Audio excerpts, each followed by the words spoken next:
কুয়াশা, শীত কিংবা শত ভোগান্তি উপেক্ষা করে হলেও যেভাবে পেরেছেন খালেদা জিয়ার জানাজায় অংশ নিতে ছুটে এসেছেন ঢাকার মানিক মিয়া এভিনিউতে।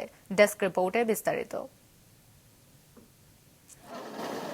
ঘন কুয়াশা আর হিম বাতাস উপেক্ষা করে ভোরের আলো ফোটার আগেই ঢাকার উদ্দেশ্যে রওনা দেন দেশের প্রায় প্রতিটি জেলার বিএনপি ও এর অঙ্গ সংগঠনের নেতাকর্মীরা।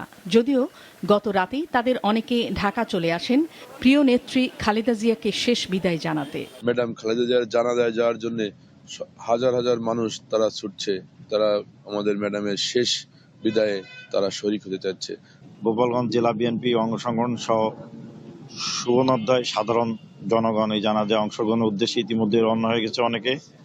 ইতিমধ্যে আমাদের অনেক নেতাকর্মী ঢাকার উদ্দেশ্যে রওনা করে গেছেন।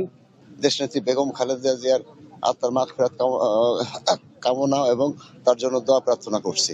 রাষ্ট্রীয়ভাবে শোক পালনের বিচ্ছিন্নভাবে হলেও কেউ বাস, কেউ প্রাইভেট কার কিংবা মাইক্রোতে এসে যোগ দিয়েছেন খালেদা জিয়ার জানাজায়। দেশের বিভিন্ন স্থান থেকে ছেড়ে আসা ট্রেনগুলোতে দেখা গেছে উপচে পড়া ভিড়।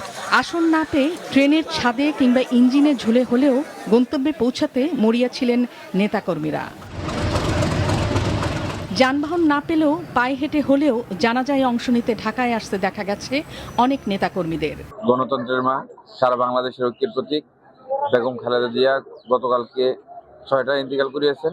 আমরা নরসিংদী থেকে আমরা সকলেই যাচ্ছি জানাজায়। যে আমরা যারা এই জানাজায় অংশগ্রহণ করতে যাচ্ছি, অবশ্যই যেন আমরা আমাদের শৃঙ্খলা বজায় রেখে সুন্দরভাবে প্রিয় নেত্রীকে আজকে এই শেষ দিনটি পর্যন্ত বিদায় জানাতে পারি। আমাদের নরসিংদী জেলার প্রত্যেকটা ইউনিয়ন জেলা বিএনপি অঙ্গ সংগঠন সবাই একত্রিত হয়েছে ট্রেনে আমরা আজকে ঢাকা যাব জানাজায় অংশগ্রহণ করার জন্য।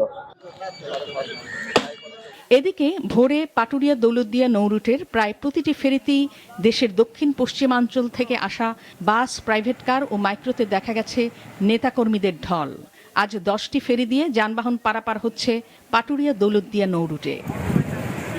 নাদিয়া আফরিন, মাছরাঙা নিউজ ডেস্ক।